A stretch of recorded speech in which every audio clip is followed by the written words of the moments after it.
सुप्रभात प्यारे छात्रों, जैसा कि मैं इस वीडियो के माध्यम से कक्षा 12 के विद्यार्थियों के लिए पवन द्वितिका का सप्तम और अष्टम यानी 7वां और 8वां पद की व्याख्या में लेकर उपस्थित हुआ हूं। छात्र इस वीडियो को 1 से 2 बार देखेंगे तो निश्चित रूप से इन दोनों पदों की व्याख्या उनसे बनने लगेगी और यदि परीक्षा में, बोर्ड की परीक्षा में ऐसा पूछा गया तो निश्चित रूप से इनसे बनने वाले प्रश्न भी वो आसानी से बता पाएंगे।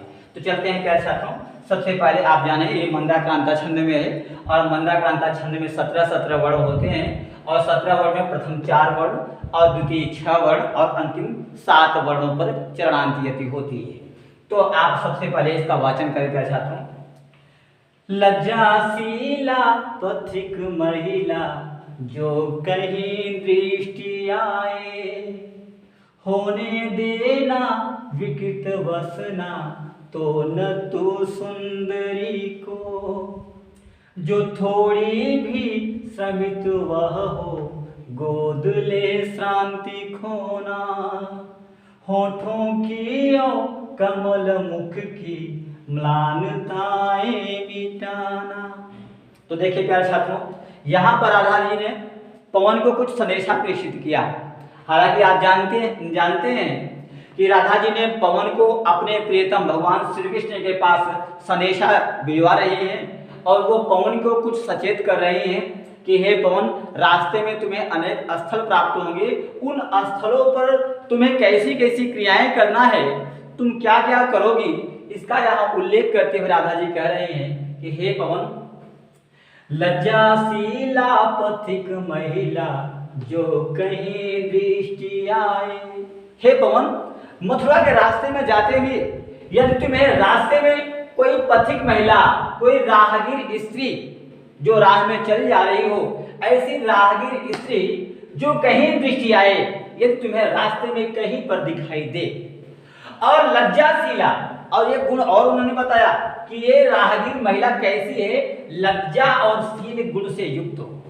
हे पवन, यदि लज्जा और शील गुणों से युक्त कोई राहगीर महिला रास्ते में जाते हुए तुम्हें कहीं दिखाई दे तो होने देना विकृत वसना तो न तो सुंदरी को।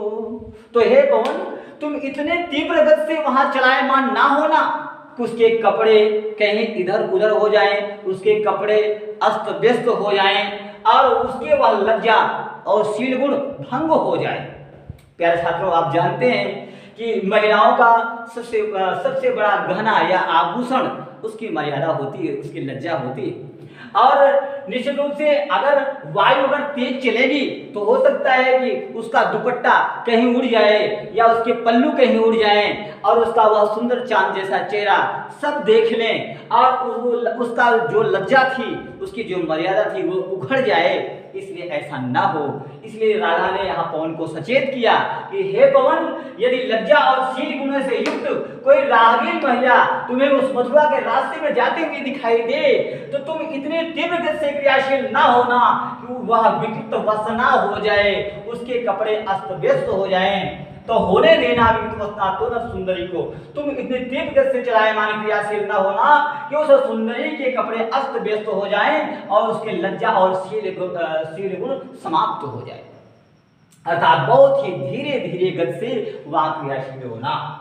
तो जो थोड़ी भी श्रमित वह हो, और यदि वह महिला थोड़ी भी तुम्हें थकी हुई दिखाई दे, थोड़ी भी थकी हुई दिखाई दे तो गोद ले शांति खोना, तो उसे अपने गोद में लेकर उसकी अपने शीतल सुगंधित कोमल स्पर्शों से उसकी संपूर्ण थकावट को दूर कर देना और होठों की और कमल मुख की म्लानताएं मिटाना, और अपने से शीतल सुगंधित स्पर्श से उसके होठों की और उसके कमल रूपी मुख की मलिनताओं को दूर कर देना, समाप्त कर देना। देखिए छात्र, जो दुखी होता है उसका चेहरा मलिन हो जाता है। तो यहाँ पर उन्होंने कहा कि यदि ऐसा हो कि कोई वह थकी हो, वह यदि थोड़ी भी थकी हुई हो तो उसे गोद में अपने उठा करके अपने शीतल सुगंधित हाथों से स्पर्श करके उसके संपूर्ण थकावट को दूर कर देना और अपने शीतल सुगंधित करों के स्पर्श से उसके होठों और कमल रूपी मुख की संपूर्ण मलिनताओं को, सभी मुरझाएपन को दूर कर देना और उसे प्रफुल्लित कर देना। तो प्यारे छात्रों, आपने यहाँ पर देखा कि प्रफुल्लित किसी को करने का कार्य, किसी के दुखों को दूर करने का कार्य, किसी को गोद में लेने का कार्य, ये मानवीय क्रियाएं हैं। और इस मानवीय क्रियाओं को संचालित कौन करेगा? यहाँ पवन करेगी, और पवन है प्रकृति। इसलिए यहाँ प्रकृति का मानवीकरण किया गया। तो इसमें मानवीकरण अलंकार है प्यारे छात्रों। और आप देख रहे हैं कमल मुख और योजक चिन्ह का प्रयोग है, कमल और मुख। तो प्यारे छात्रों, आप इतना जाने कि जब उपमान और उपमेय एक साथ हो और वहां योजक आदि चिन्ह का प्रयोग हो और वहां पर उपमा आदि का कोई चिन्ह वाचक शब्द भी ना हो, तो निश्चित रूप से वहां पर रूपक अलंकार होता है। प्यारे छात्रों, कौन सा अलंकार होता है? रूपक अलंकार होता है, योजक चिन्ह। यानी आप देख रहे हैं कमल उपमान, मुख उपमेय और बीच में योजक चिन्ह का प्रयोग, तो कौन सा अलंकार? रूपक अलंकार। तो आप देख रहे हैं रूपक अलंकार है। खोना मिटाना में अंत्यानुप्रास अलंकार है। तो इस प्रकार से आप अलंकारों को बता पाएंगे। और हिंदी खड़ी बोली का प्रयोग है, भाषा आप जानते हैं, मंदाक्रांता छंद है और इसमें वियोग श्रृंगार रस है, तो प्रसाद एवं माधुर्य गुण है। तो इस प्रकार से प्रश्न बनेगा प्यारे छात्रों कि राधा ने यहाँ पर किसके दुखों को दूर करने की बात राधा कौन से कही है? तो यहाँ पर आप कहेंगे लज्जा और शील गुण से युक्त कोई रागिर महिला की, है ना, किसी के दुखों को दूर करने की कहा गया है, तो लज्जाशील और शील गुणों से युक्त कोई रागिर महिला का। तो ठीक है, और इस प्रकार से आप बता पाएंगे, इनमें जो प्रश्न बन पाएंगे और सेम प्रश्न बनेंगे। यह किस पाठ से लिया गया है? तो ये किस पाठ से लिया है? पवन दूती का शीर्षक से लिया गया है, जो अयोध्या सिंह उपाध्याय हरिऔर के प्रिय प्रवास का अंश है। तो चलते हैं हम दूसरे पद की ओर। कोई क्लांता कृषक ललना खेत में जो दिखावे, धीरे धीरे परस उसकी क्लांतियों को मिटाना। जाता कोई जलद यदि हो व्योम में तो उसे ला, छाया द्वारा सुखित करना तप्त भूतांगना को।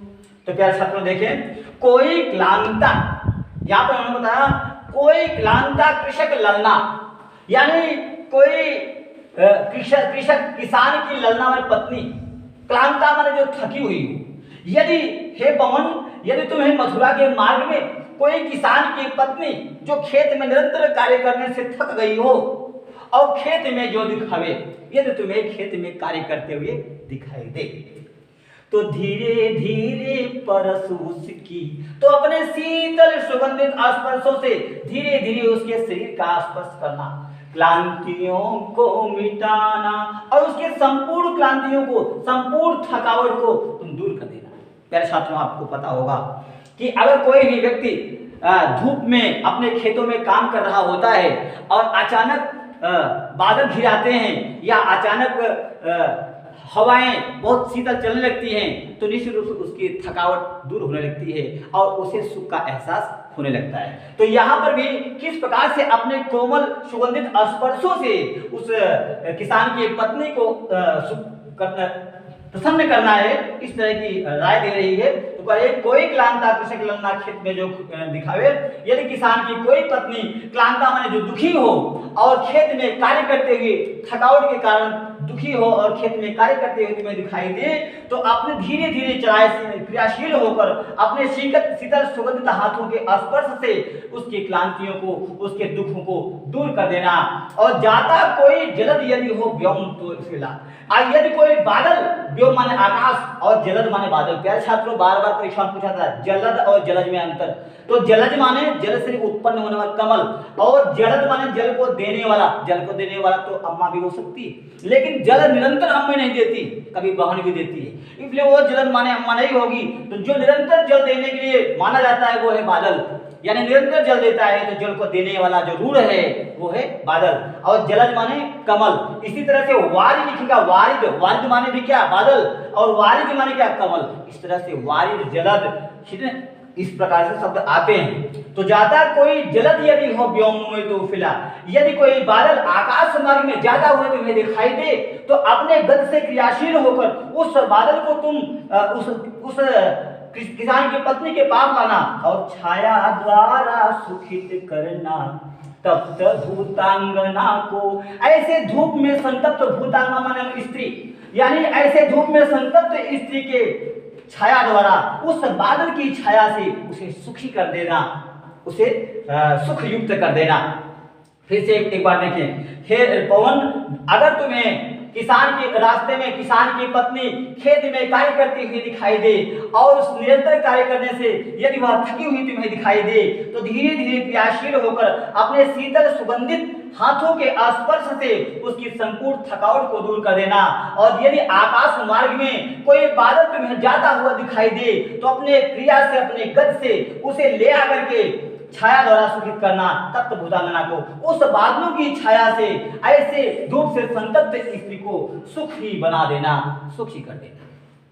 तो प्यारे छात्रों, आपने देखा यहाँ पर प्रश्न पूछेगा इसमें कौन सा अलंकार है।